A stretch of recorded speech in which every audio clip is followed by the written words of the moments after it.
This is Global Order. I'm Hindol Sengupta. Gopal Sutar has joined me in conversation today. Gopal Sutar has spent a lifetime working in HAL, the premier defense manufacturing company in India, dealing with aeronautics.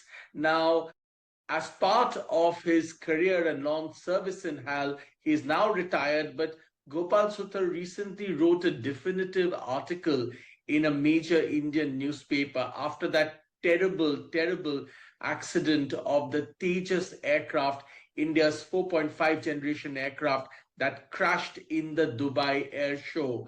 Gopal Sutar made some very important points in that article about the Tejas, the program, its future, and its viability. To discuss all that about a very important aircraft in India's defense services, Gopal Sutar has joined me in conversation today. Mr. Sutar, welcome. Thanks very much for your time. Thank you very much for having me on your program. Let me make it clear that I am not an engineer, and I worked with HAL for around 15 years and not the whole lifetime. In fact, I spent 38 years of my career in different organizations, 4 PSUs, and I was abroad also for 8 years. So I have to make that clear, and I'm non-technical. But whatever I say, based on my little knowledge, I would like to speak on the subject, and hopefully you will find it useful enough.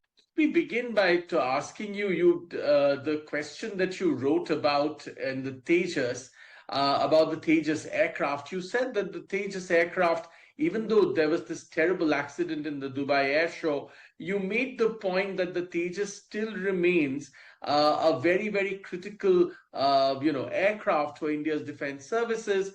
And indeed, even though questions will be asked about HAL and the Tejas after this accident, you said the baby should not be thrown out with the bathwater. What did you mean by that, and why did you write that? First of all, Tejas is very important for the entire country. It is pride of India, and it is the only indigenized fighter aircraft India has. So there is no question of going back on that. That's what I feel. And I'm sure the government will also not let it go like that because of just one incident. After all, it was one-off incident, and it was made clear by so many experts. So let us not keep on talking about that for long.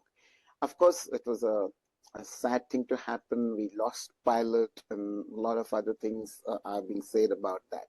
So it is important in the sense, you see, the Tejas has come a long way. Say in 1980s, for example, when the nuclear tests happened, India undertook them in Pokhran in Rajasthan. And when that happened, the Western powers, which were supposed to help us in this project, stopped giving the help, whether it was technological, commercial, or whatever.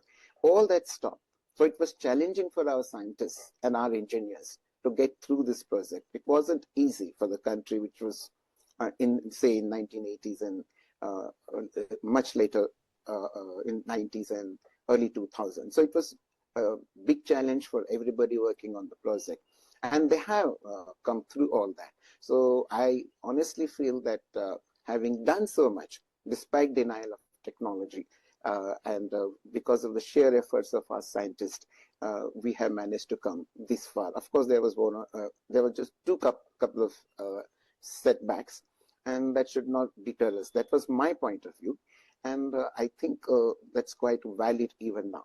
Now, even if you just see the Tejas per se, see from 1980s, when as I said, the technology was denied, and IOC was granted. The certification of IOC came in 2013, and the agreement was signed in 2006. The certificate was granted at 2019, and agreement was signed in 2010. After that, Mark 1A came in 2021 during the Aero India show in January, and that was worth 48,000 crore contract to HAL with 83 aircraft. And again, just a couple of months ago, in September, 97 aircraft Mark 1A contract was signed for 67,000 crore with HAL. So look at the progress it has made. Of course, there was a delay. There were issues in between, but that was natural considering that it was home ground technology, and scientists has to really figure out at various stages how to go about it. Spoke about the technology denial. Now, this is the question that has come up again and again in various kinds of, weaponry, in various kinds of fields, in various kinds of technology transfer, the denial of technology transfer. Could you talk a little bit in depth about this denial of technology that, in a sense, propelled the creation of the Tejas program? Yes, this made our scientists strong and determined to get through the project, as I said it. And another thing is there was this MiG-21. Everybody knew that it's going to get phased out. It should have been phased out long time ago, but just now, I think this year, just a few months ago, MiG-21 has been phased out. And Tejas is going to substitute that in a big way. Imagine 180 Mark 1 A+ aircraft, and they are going to be with Indian Air Force. And with that kind of challenge, of course, figures when in the initially scientists, when they were planning and all that, they might not have thought of 180, 200 like that. But they were sure that this Tejas, if it succeeds, it would be a backbone of India's armed forces, especially Indian Air Force. So the technology denial was a very unfortunate thing, but I think that was blessing in disguise. And our scientists have really done a great job, whether it is in ADA or in HAL, the engineers in HAL, scientists in ADA and DRDO. I want to also talk to you about, the other point you made in that article, which is that Tejas has been rigorously tested. 10,000 hours of testing is, I think, what you mentioned. And, many careful inspections, so therefore, in a sense, the platform itself has gone through very rigorous testing.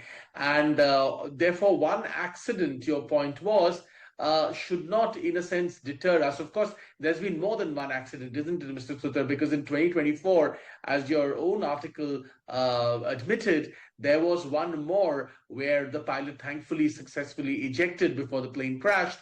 But this was the second one. Yes, there were two accidents, and both were unfortunate. And I think in any development stage, we don't justify that, but this is how things happen. And it's not about Tejas, whether it is China, whether it is US or Europe or Russia, all of them go through that. Their planes too have crashed, their fighters have crashed. So let us not think only about Tejas. This is the price one pays in an industry where there is no room for any correction. If things, the slightest of error, and the things can be disastrous. So everybody is mindful of that. And we will have these kind of shocks once in a while. I hope it won't be too frequent. I hope that it won't happen at all. But this is the nature of the industry, and we must be prepared for it. Otherwise, you will not be able to progress. Somebody will have to sacrifice. Some people have sacrificed in the past. The pilots have died, not just in fighter programs, but in other programs as well. So it's a very saddening thing, but this is how these projects work. This is how nations succeed. And India cannot be an exception to that. In your assessment, what really went wrong in Dubai? As I mentioned in the earlier accident, the pilot was able to eject safely. The Dubai case, again, was a lot more painful, obviously, and a lot more, indeed, it's going to be a lot more scrutinized, because when you send people to such an air show, obviously you're sending your best. They're doing extremely complicated maneuvers in the sky, which are, of course, very, at one level, very risky. But these are some of the best trained pilots, the best aircrafts, and so on and so forth. And the fact that the pilot could not eject was something that has obviously been debated again and again. And you're right, of course, in pointing out that India is not the only one. There have been other fighter jets from other countries that have also had such accidents. But in this particular case, in your assessment, why do you think the pilot couldn't eject in time? Informally, I have interacted with a couple of pilots and other experts as well. But they are also flummoxed as to what actually might have happened. Court of inquiry is still on. We will know the truth whenever it is declared in the public domain. But there are several theories as to why this could have happened, and whether it was a fatigue which has caused them, or something else. It's very, very difficult to tell. All kinds of theories have been put forward. If you say some are even saying that there can be some one or minor things which pilot would have found it difficult to handle. It was too close to the ground. All sorts of things are being said. But then unless the inquiry comes out, it won't be fair on our part to keep on guessing and what could have gone wrong. Because even for the pilots who have flown that aircraft, sitting outside of it, sitting on the ground, they won't be able to tell exactly what might have happened. And that's why nobody is able to tell with precision as to what could have gone wrong. Even the guessing is so dangerous at this stage. You know, you're outside HAL at the moment, Mr. Sutar, but in your understanding, after this incident, what kind of internal checks and balances, what kind of internal conversation, what kind of internal assessment and reassessment would have happened is happening within HAL and within the ecosystem? Of course, I'm not a private to it. I keep talking to people. They keep talking to me. And they seem to be very serious. HAL has gone on record saying that it is one-off incident and they're taking it very seriously. Not only HAL, all stakeholders. It's not about the manufacturers, the design stage, the ADA and DRDO, and the ministry itself must have taken this, will be taking this very seriously. A lot of meetings, a lot of fact-finding teams would be there, and they would get to the bottom of it, because it is in the interest of the project. It's not about saying who has gone wrong. As I said, this is a very unforgiving industry, but you have to get to the bottom of the truth and get out the facts as quickly as you can, address them so that the trust with the product remains as far as customers are concerned, and it's good for the product itself. Simultaneously, of course, there is this AMCA project that India is building, trying to build a fifth generation aircraft. I wonder how I know there's, constantly whenever one talks about the AMCA project, there is conversation about delay and why it's not moving fast enough and so on and so forth. In such circumstances, in a sense, some people argue that the Tejas will have to carry, in a sense, most of the burden, so to speak, or most of the responsibility for perhaps an even longer period of time, until, of course, India gets a fifth generation aircraft, and perhaps AMCA will give it a fifth generation aircraft, give the country a fifth generation aircraft sooner rather than later. I wonder how you read this scenario. No, one thing is sure, Tejas is going to play a big, big role in the decades to come. So it's now we're talking about Mark 1A. By the time 180 aircraft get produced, it's going to be 7 to 8 years. Then comes Mark 2. So we don't know how many of them would be required as of now. But if that happens, and that's going to happen, that's going to be another decade or so. So I think Tejas is going to play a very, very important role. It's going to stay there for very, very long. As far as other fighters are concerned, they are at the planning and development stages. We don't know whether we really take it to the final conclusion to have them in the Indian Air Force or overall in Indian Armed Forces. That's very difficult to say. But Tejas definitely long years ahead for it, and it is going to be the backbone of Indian Air Force, precisely because it is indigenous. Others are going to be indigenous. And I tell you why, regarding delays and all that. Most of the delays happen because of the structural things we have. For instance, to be honest with you, we do not have the kind of talent in this particular industry. It's not that India per se doesn't have talent, but you see, when the universities, they send their products or they send their students or talent into aerospace industry, they're not the best of the lot. They normally go to IT and other industries for obvious reasons like paychecks and all that.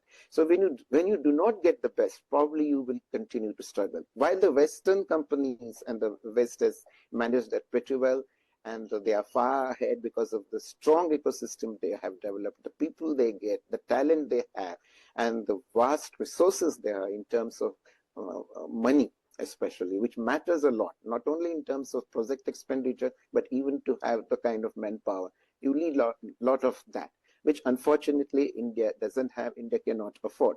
But at least I think there has to be seriousness when it comes to sourcing the talent from our universities and universities, or even the specialized aerospace institutions, which are not there. That there are branches within the universities and engineering institutes, but there is no specialization as such.